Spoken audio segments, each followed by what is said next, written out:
Durante la cena, le dije, avísame la fecha de la reunión. Mi hermano espetó, tú no eres de la familia. No aparezcas. La mesa estalló en carcajadas. Simplemente, me fui. 4 días después, el pago de su préstamo fue rechazado. Le envié un mensaje, si no hay familia, no hay fondos. 2 días más tarde, alguien aporreaba mi puerta con furia. Me enfadé tanto que no pude dormir en 3 noches. No era el tipo de ira que se desvanece tras un buen llanto, sino esa que se asienta en lo más profundo de ti, y reescribe todo lo que creías saber. Esa semana, finalmente entendí lo que mi abuela me había advertido. Solía decirme, no puedes calentar a la gente fría, dándoles más de tu fuego. Nunca la escuché. Seguí apareciendo, pagando cosas, intentando mantener a todos unidos. Pensaba que el amor se ganaba con esfuerzo. Pero, sentada a solas esas noches, me di cuenta de que lo único que había estado haciendo era financiar a gente que no cruzaría la calle por mí. Durante años, fui la que resolvía todo en la familia, la persona de confianza. Cuando mis padres necesitaron ayuda con el alquiler, les transferí dinero sin dudarlo. Cuando el negocio de Derek necesitó capital inicial, le di $15,000 de mis ahorros. Sin papeles, sin presiones. Cuando planeaban vacaciones y se olvidaban de invitarme, aún así les enviaba dinero para la gasolina o la comida. Pensaba que eso era lo que la familia hacía. Pero la verdad era que no me veían como familia, sino como una red de seguridad. Llevaba meses mordiéndome la lengua, conteniendo el resentimiento cada vez que mi madre llamaba a Derek su hijo milagro, o cuando mi padre presumía de la supuesta empresa de Derek mientras ignoraba mi propio ascenso en el trabajo. Cada vez que sacaba un tema que me importaba, cambiaban la conversación hacia el último problema de Derek. El punto de quiebre llegó en esa cena del domingo. Se suponía que era una noche familiar. Llevé lasaña casera, pan de ajo, y una botella de buen vino. Mi madre apenas lo notó antes de decir que Derek había traído comida de verdad, alitas para llevar y patatas fritas frías. Se rieron como si fuera un chiste que debería haberme hecho gracia. Intenté ignorarlo, diciéndome a mí misma que mantuviera la paz. Pero cuando la conversación se desvió hacia la próxima reunión familiar, noté algo. Todos hablaban de vuelos, de hoteles, de chats grupales, de los cuales yo no formaba parte. Así que pregunté con calma, o eso creí, avísenme la fecha de la reunión. Reservaré mi billete con tiempo esta vez. Derek sonrió con suficiencia sin siquiera levantar la vista. Tú no eres de la familia. No aparezcas. La mesa estalló en carcajadas. Mi padre se dio una palmada en la rodilla. Mi madre intentó ocultar una sonrisa. Me quedé mirándolos, esperando que alguien, quien fuera, dijera que había ido demasiado lejos. Nadie lo hizo. Me levanté, cogí mi bolso, y me fui. Sin dramas, sin gritos, solo silencio y una especie de claridad que nunca antes había sentido. Pasaron 4 días sin un solo mensaje o llamada. Ni una persona de esa mesa se puso en contacto conmigo. Ni para ver cómo estaba, ni para disculparse, nada.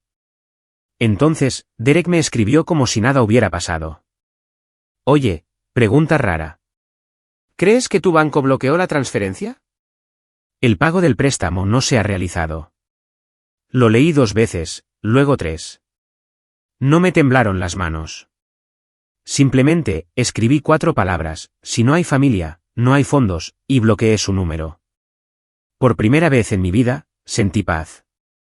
Esa paz no duró mucho. A la mañana siguiente, antes del amanecer, alguien aporreó mi puerta con furia. Empezó con unos cuantos golpes secos, luego se convirtió en un aporreo incesante, una y otra vez, hasta que las paredes vibraron. Ni siquiera tuve que mirar. Sabía quién era. Lo que pasa con cambiar es que las personas que se beneficiaban de tu antiguo yo siempre se lo toman como algo personal. Y yo estaba a punto de descubrir cuán personal podía llegar a ser. No abrí la puerta. Dejé que golpearan como si el lugar les perteneciera, como si tuvieran derecho a exigirme algo. Después de todo. Finalmente, los golpes cesaron. Me quedé junto a la ventana de la cocina, sorbiendo mi té, observando el porche. 10 minutos después, un todoterreno plateado se alejó de la acera. El coche de mi padre. Luego vinieron las llamadas. Primero desde el teléfono de mi madre, luego el de mi padre. Ignoré ambas. Sin mensajes de voz, solo llamadas perdidas acumulándose como si intentaran asustarme para que respondiera. Una hora más tarde, un número nuevo. Luego otro. Dejé de mirar hasta que un mensaje me llamó la atención. Esto es serio.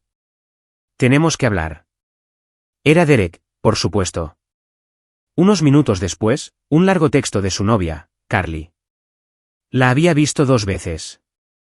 Envió un párrafo excesivamente dulce sobre cómo Derek estaba bajo una increíble cantidad de presión, y cómo esperaba que yo pudiera encontrar en mi corazón la voluntad de ser razonable.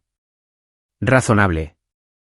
Siempre vuelven a esa palabra cuando ya no pueden manipularte. Quieren que seas razonable para que vuelvas a ser útil.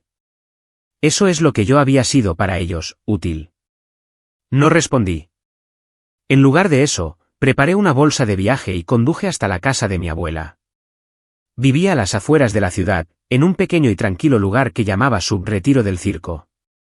En cuanto me vio en la puerta, la abrió sin decir palabra y simplemente dijo, ya era hora. Tenía sopa en el fuego antes de que pudiera sentarme. No hablamos de inmediato. Me dio un tazón, y comí como si no hubiera comido en días. Cuando finalmente le conté lo que había pasado la cena, las risas, el mensaje, los golpes en la puerta, no pareció sorprendida en absoluto. Solo dijo, siempre te han dado por sentada.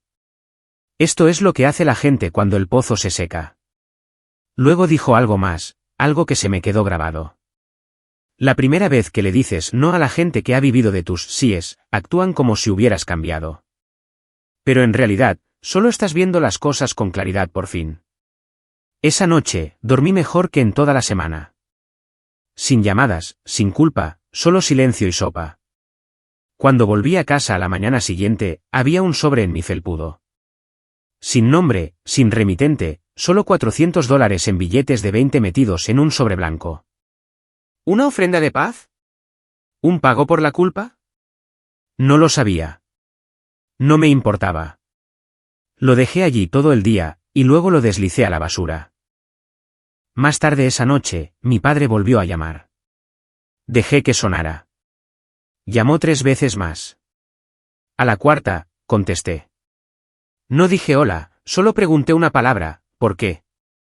Se lanzó a una explicación larga y divagante sobre cómo el negocio de Derek estaba en un aprieto, y cómo el pago fallido había arruinado un acuerdo con un proveedor. Ahora había recargos por demora, una cuenta congelada, y consecuencias graves. No dije ni una palabra, solo escuché.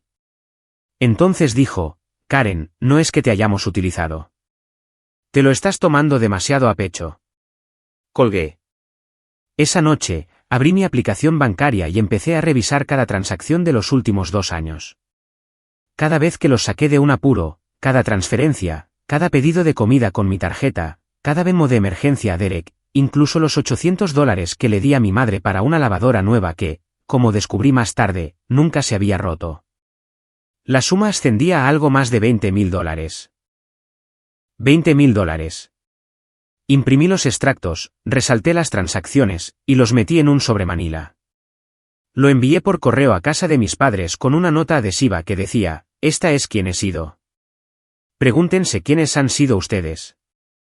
Luego, esperé. 4 días de silencio, y entonces, como por arte de magia, todo cambió. Derek envió flores, y ni siquiera de las buenas, un ramo de gasolinera. Mi madre dejó un mensaje de voz diciendo que me extrañaba y que esperaba que estuviera bien. Mi padre me envió por correo electrónico una foto escaneada mía a los 9 años con una nota escrita a mano, todavía somos una familia, Karen. Ahora se acordaban. Ahora les importaba. Pero yo, finalmente, había dejado de tener esperanzas. Algo dentro de mí se había cerrado. Y, por una vez, no estaba interesada en volver a abrir la puerta. El cambio llegó rápido, demasiado rápido para ser real. Una semana, se reían de mí en la cena, a la siguiente, me trataban como una pieza perdida del rompecabezas familiar. Debieron pensar que me sentiría halagada, que caería en la trampa, que todavía estaba lo suficientemente desesperada como para volver corriendo en cuanto me lanzaran un poco de atención. Empezó con las flores, ni siquiera de las buenas, un ramo lacio del supermercado, dejado en mi puerta en el mismo tipo de plástico con el que envuelven los pollos asados. Sin nota, sin explicación, solo un gesto débil. Luego empezaron los mensajes de voz. El primero fue de mi madre. Dijo que estaba preocupada por mí, que las cosas se habían salido de control y que debería ir a almorzar para que pudiéramos hablar. Su voz era ligera, como si no hubiera pasado nada grave, como si solo hubiéramos tenido un pequeño desacuerdo sobre los panecillos de la cena. No respondí. El segundo mensaje de voz llegó un día después, y su tono había cambiado. Empezó a hablar de Derek, de lo estresado que estaba, de lo difíciles que habían sido las cosas para él últimamente, de cómo tal vez yo debería intentar ver las cosas desde su perspectiva. Usó la palabra familia 4 veces en un minuto. Sonaba ensayado. El tercer mensaje de voz llegó esa noche, justo antes de la medianoche. Estaba llorando. Dijo que no entendía por qué estaba actuando así. Me preguntó si todavía la quería. Ese me dolió un poco. Aún así, no devolví la llamada. Entonces, Derek hizo su movimiento. Me envió por correo electrónico una hoja de cálculo titulada Plan de reembolso. No tenía ningún acuerdo formal, ni firma, ni fechas, solo una lista de cantidades mensuales que, al parecer, planeaba empezar a enviar en algún momento del próximo año. Añadió una nota al final que decía, superemos esto. Somos familia, ¿no? ¿Familia? La misma palabra que había usado como arma contra mí en la cena, como si fuera una puerta que nunca podría cruzar. Ni siquiera respondí. Ese sábado, mi madre me escribió, ven a cenar. Solo tú. Sin dramas, sin presiones. No fui. A las 8 de la tarde, empezaron a llegar los mensajes de Derek. Primero, estás siendo ridícula. Luego, estábamos bromeando. Te lo tomas todo demasiado en serio. Y finalmente, te crees mejor que nosotros ahora. Ahí estaba la verdad. La voz real detrás de las falsas disculpas. El resentimiento, la culpa con la que no podían vivir, así que intentaron devolvérmela a mí. Hice capturas de pantalla de todo, por si acaso. Esa noche, revisé mi cajón y saqué viejos extractos bancarios, confirmaciones de pago, recibos de Venmo, todo. Resalté cada transacción en la que había pagado sus facturas, rescatado a Derek, o enviado dinero solo para ayudar. $20.000, más o menos. No es que esperara recuperarlos, pero necesitaba ver la cifra. Necesitaba que fuera real. A la mañana siguiente, recibí una carta, correo postal, con la letra de mi padre. No empezaba con un lo siento. Empezaba con, hemos hecho tanto por ti. Hablaba de cómo siempre me habían cuidado, de cómo Derek me admiraba, de cómo toda familia tiene sus baches, y de que ahora no era el momento de abandonarse. Luego vino la verdadera razón, el negocio de Derek pende de un hilo. Si no encontramos apoyo pronto, todo se derrumbará. Ahí estaba la petición, disfrazada de culpa y nostalgia. Al final, añadió, vamos a tener una reunión el próximo mes. Todos quieren que estés allí. Perteneces a nuestro lado. De repente, volvía a pertenecer. De repente, me necesitaban. No me querían de vuelta a mí. Querían la versión de mí que pagaba por sus errores y sonreía mientras lo hacía. Esa versión ya no existía. No respondí a la carta, ni al siguiente mensaje de voz, ni al correo electrónico aleatorio de Carly unos días después, diciendo que esperaba que todos pudiéramos seguir adelante y mantener las cosas positivas. ¿Positivas? Como si yo solo tuviera una mala actitud y no toda una infancia siendo ignorada y utilizada. Como si las risas en esa mesa hubieran sido inofensivas. Pero esto es lo que no entendían, yo no quería venganza. Quería libertad, y estaba empezando a disfrutarla. Para la tercera semana, el tono cambió de nuevo, pero esta vez no fue dulce ni arrepentido, fue teatral. Dejaron de fingir que lo sentían y empezaron a fingir que estaban bien sin mí. Derek publicó una presentación de fotos de una cena en el jardín. Estaban todos, mis padres, mi tío y mi tía, incluso primos de los que no había sabido nada en años. Mi silla en la mesa, esa en la que me había sentado en cada festividad desde que tengo memoria, estaba vacía, perfectamente visible en 2 fotos distintas. Un mensaje no tan sutil. Mi madre comentó, extrañando a nuestra chica esta noche. Vuelve a casa pronto. A mi padre le gustó cada comentario excepto el mío, que solo decía, se ve genial.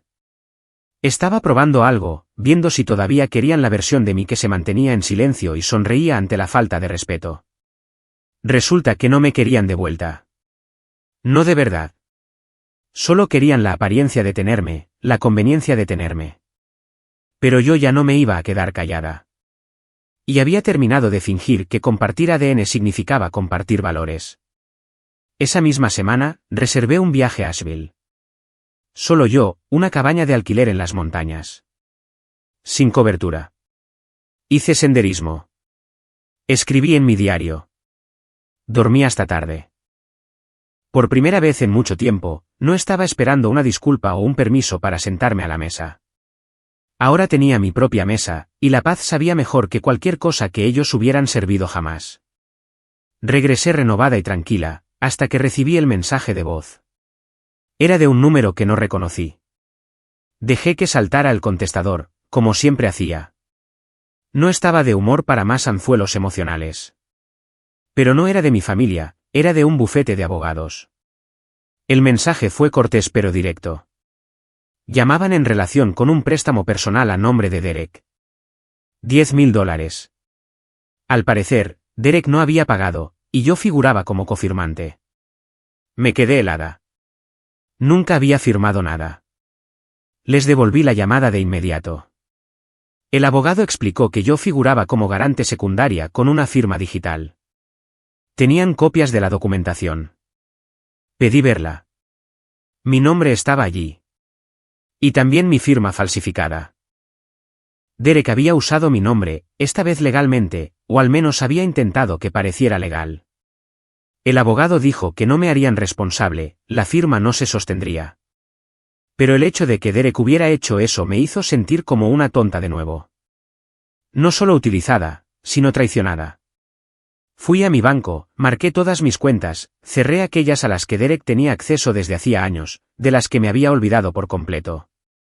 Cambié cada contraseña, revisé mi informe de crédito, y lo bloqueé.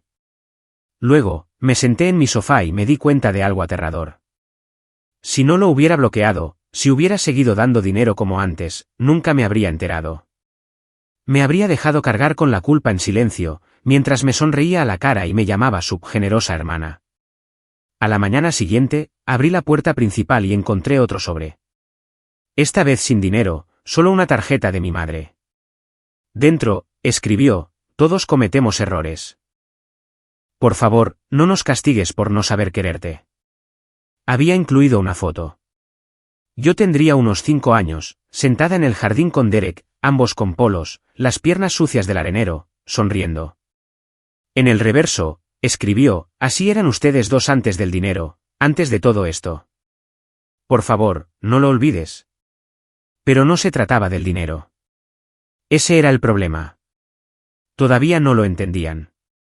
Se trataba de años de ser la segunda opción, de ser utilizada, ignorada, borrada, a menos que estuviera entregando algo. No respondí. En su lugar, fui a ver a un abogado. No demandé. No amenacé con presentar cargos. Solo pedí una cosa, una orden de cese y desistimiento, una notificación formal de que Derek nunca más debía usar mi nombre, mi firma, o mi crédito para nada. Le envié una copia a él y otra a mis padres. Nadie respondió. Nadie me agradeció por no llevarlo más lejos. Ninguna disculpa, solo silencio. Luego, unos días después, mi abuela llamó. No sabía lo de la firma, todavía no, pero había visto a mi madre. Se habían encontrado en la farmacia. Me contó algo que no esperaba. Tu madre no es ella misma. Se veía cansada. Muy cansada. Dijo que no ha estado durmiendo. Dijo que te extraña, pero que no sabe cómo arreglar las cosas. No dije nada, solo escuché. Luego añadió, tu padre sigue enfadado, no por lo que pasó, sino porque no cediste. No sabe cómo manejar una versión de ti que no puede controlar. Eso me golpeó más fuerte de lo que pensaba. No estaban enfadados porque los hubiera herido. Estaban enfadados porque había dejado de permitir que me hirieran. Colgué el teléfono y me senté en silencio. Ese fue el primer momento en que supe que esto no era solo un límite. Era una ruptura. Y no fui yo quien la rompió. Fueron ellos, los que pensaron que nunca me marcharía. Pero lo había hecho. Y ahora, finalmente, tenían algo que nunca esperaron, algo que perder. La siguiente carta llegó 2 semanas después, un sobre grueso de color crema, con la dirección escrita a mano, tan formal como una invitación de boda. Dentro había una invitación a la reunión familiar. Impresa, con relieve, y con mi nombre en la parte superior como si fuera la invitada de honor. Habían elegido un resort a 3 horas de distancia, con un lago, cenas con catering y actividades de unión familiar. Incluso había un horario, paseos en barco, fogatas, una presentación de fotos la última noche. Lo leí todo, sintiéndome insensible. Al final del itinerario, en negrita, asistencia requerida para la reunión familiar, domingo 9 de la mañana. Requerida. Me reí en voz alta. Junto con la invitación, venía otra carta de mi padre. Esta, cuidadosamente mecanografiada. Decía que las cosas habían escalado más allá de lo que nadie deseaba, que Derek estaba sometido a una presión inmensa, que se habían cometido errores por ambas partes, y que esta reunión era una oportunidad para reconstruir la familia desde dentro hacia afuera. Luego venía la parte que finalmente revelaba la verdadera razón por la que me querían allí: tu hermano ha hecho arreglos para proponer una solución de pago en persona. Creemos que una conversación sería mejor que las amenazas legales. Todavía pensaban que esto era por el dinero. Todavía pensaban que yo quería algo de ellos. Dejé la carta sobre la mesa y la miré durante un largo rato. Ya ni siquiera estaba enfadada. Simplemente, harta. Pero algo extraño sucedió la tarde siguiente. Recibí una llamada de un número que no reconocí. Contesté, esperando otro abogado, otra falsa disculpa. Era Carly, la novia de Derek. Su voz era tensa, como si no estuviera segura de si debía llamarme. Dijo que ya no estaban juntos, que se había mudado. No dio muchos detalles, pero insinuó que las cosas habían estado mal durante un tiempo, que Derek había estado en una espiral descendente, bebiendo más, buscando peleas, culpando a todos los demás. Dijo que el negocio estaba acabado.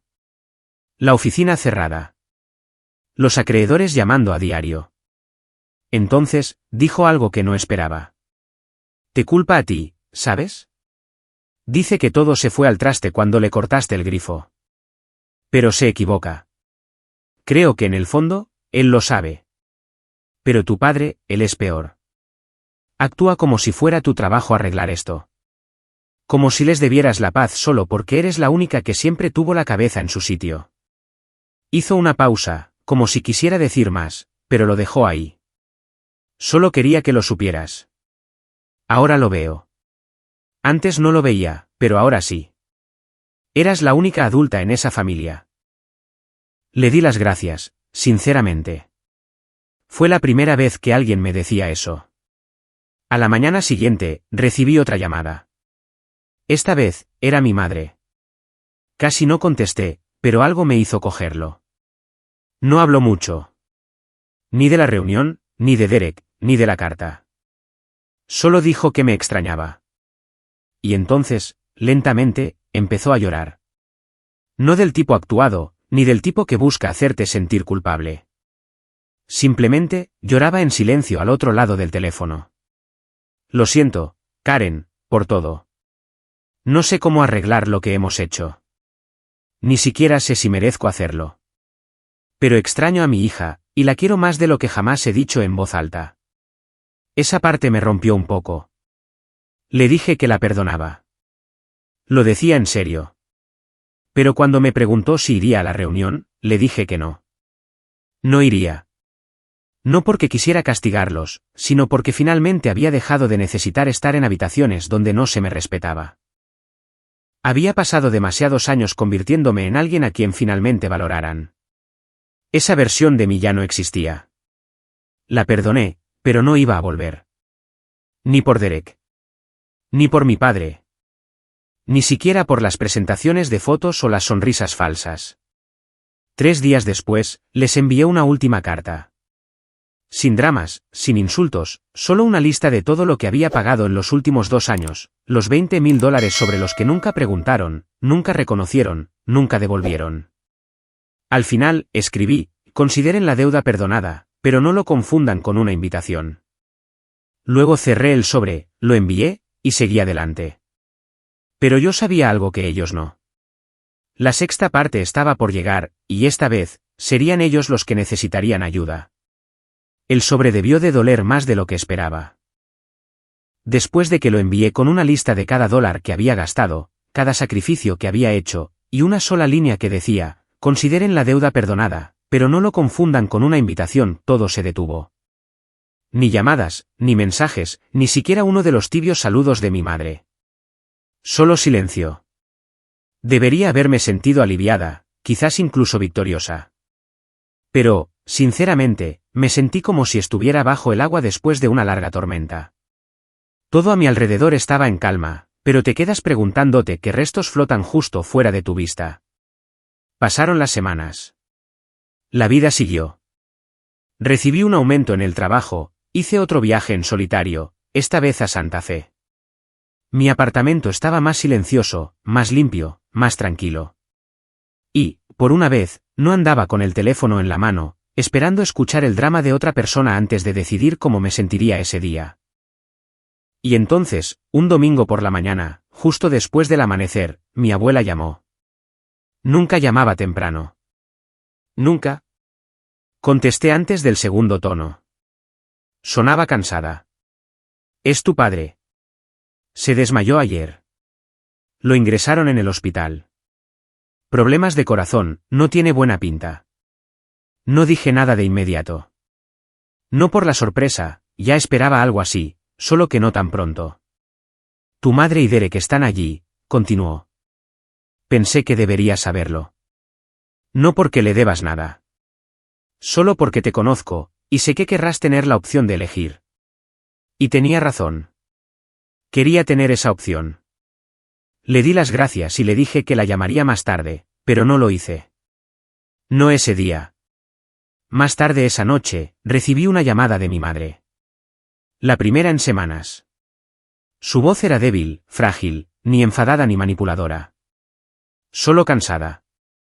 Dijo, tiene miedo. No lo admitirá, pero puedo verlo. Hablan de cirugía. Preguntó por ti. No dijo tu nombre. Solo preguntó si lo sabías. Le pregunté si se había disculpado. No respondió. En su lugar, suspiró y dijo, las facturas médicas van a ser muy altas. Sé que no tenemos ningún derecho a pedirte nada, pero... La interrumpí. Ya me lo pedisteis, y ya di $20.000 y años de mi vida. He dado más que suficiente. Hubo un silencio al otro lado. Luego, finalmente, en voz baja, tienes razón. No discutió. No me hizo sentir culpable. Simplemente, dejó que la frase flotara en el aire. Le dije que la perdonaba de nuevo, que todavía la quería a mi manera, pero que no enviaría dinero, y que no iría al hospital.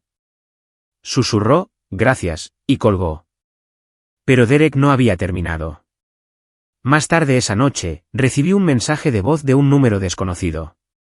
Ni siquiera necesité escucharlo entero para saber de quién era. Estaba furioso. Me acusó de darle la espalda a la familia, de dejar que papá muriera por despecho, de ser una egoísta, de que siempre me había creído superior a los demás. Dijo que papá necesitaba ayuda con un medicamento para el corazón muy específico. Dijo que si algo pasaba, sería mi culpa. Ninguna disculpa, ningún remordimiento, solo culpa disfrazada de urgencia. Y yo solo podía pensar en lo rápido que se había vuelto contra mí de nuevo. Incluso ahora, después de todo. A la mañana siguiente, escribí una última nota. No para Derek, ni siquiera para mi madre. La dirigí a nadie en particular y la envié a la casa familiar. Solo una simple tarjeta blanca. Decía, he hecho las paces con todo. Eso no significa que vaya a volver. Algunas puertas permanecen cerradas, porque lo que hay al otro lado ya se ha quemado. Espero que algún día lo entiendan. No la firmé.